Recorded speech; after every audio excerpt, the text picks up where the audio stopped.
tell you what, you're really not having as much fun as I am. You're not having as much fun as Trish. So, yeah, it's a little scary. It's uncomfortable. Every once in a while, we slip up. Every once in a while, someone's going to say something. But this is an uncomfortable place that we've got to be in if we really do care about these issues. Yeah. Break out of your liberal circles. Find these uncomfortable spaces. Let me tell you who's doing that. There are some brown women on Capitol Hill who are doing that right now.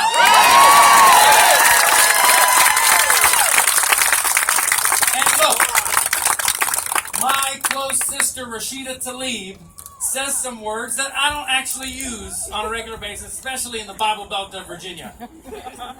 These women are writing the book as they go. No one has come before them with the challenges that we face. And we need to be able to stand up next to these bold voices. I know it is scary. There are people in our own party as Democrats who have varying views. But if we run away from these challenges, then who will stand up and fight for these women? Who will be the grassroots for these voices? They are sacrificing a lot.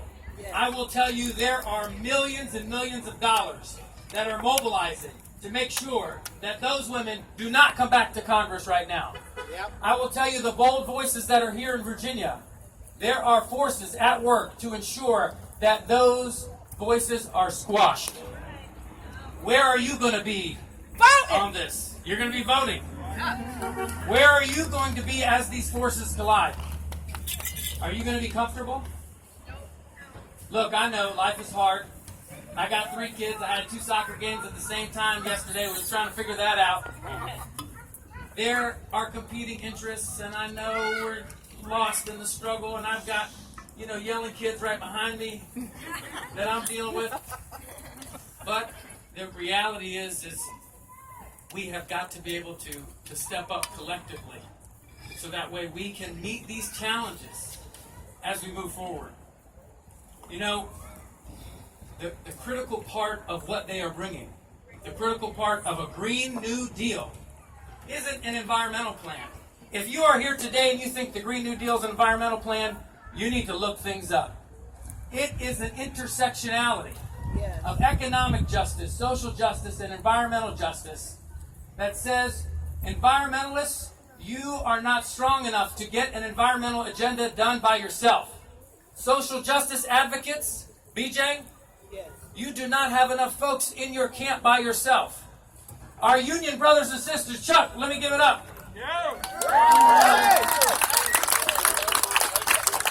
Workers in America, workers in Virginia, the last state in the nation ranked for workers. You are not big enough to get things done by yourself. But when we come together and we operate truly at the intersectionality of these injustices, and we realize that we're plowing through a black community to build that pipeline. When we realize that it's going to be our groundwater here in the 4th poorest district in Virginia, the 11th district, we realize that black, brown, workers, people from all walks of life are being impacted. The Green New Deal isn't a plan. Everybody's asking, what is it? Of course, liberals are like, what's going to be in it? What kind of plan is it, right? It is a movement. And if you've got a better idea, then move it. Let's go. Because we know that the duopoly that are these 2 parties, and I'm a Democrat, and I'm trying to change my party from within. But we know that change is not going to come from either party. So we've got to get behind that. And we need to make sure that we are pushing our comfort zone to the edge. And let me tell you, I'm going to be uncomfortable, as I've been uncomfortable with Trish many times. I do not want to see a plan coming out of this governor's administration. I do not want to see another lawsuit from my attorney general, both Democrats, while at the same time we're being complicit in tripling the footprint of these terrible gases that are impacting our environment. That's an uncomfortable space for a Democrat in the General Assembly.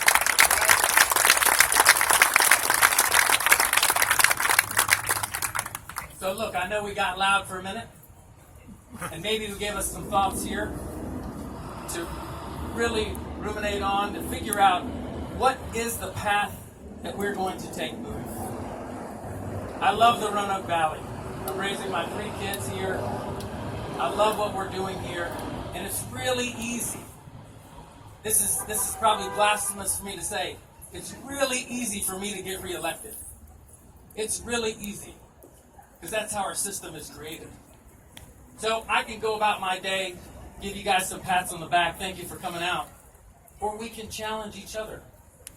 And we can say, boy, we went to this uncomfortable space, but we came out stronger together. How about a couple more times? Who are we? We are?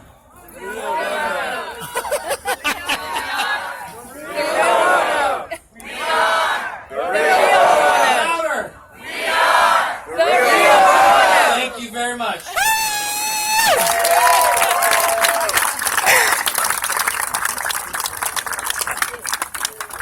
Thank you, Delegate Rasool. All right, one thing. Delegate Rasool, I have heard that you really like to take selfies with groups of people. Is that true? It's a rumor. Well, I have noticed that we have some amazing signs in the crowd here. I was wondering, can we arrange ourselves, just for a little brief moment, let us arrange ourselves so that Delegate Rasool can get the best selfie ever, and a few of the rest of us can get some good photos too. So, yeah, let's help organize this. Right, so everybody in the middle, I guess, looking that way. Show your awesome signs. Show your beautiful faces. Yeah.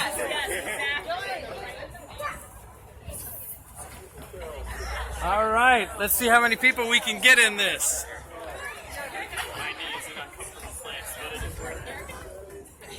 One, That's a good one. 2, That's kind of cute.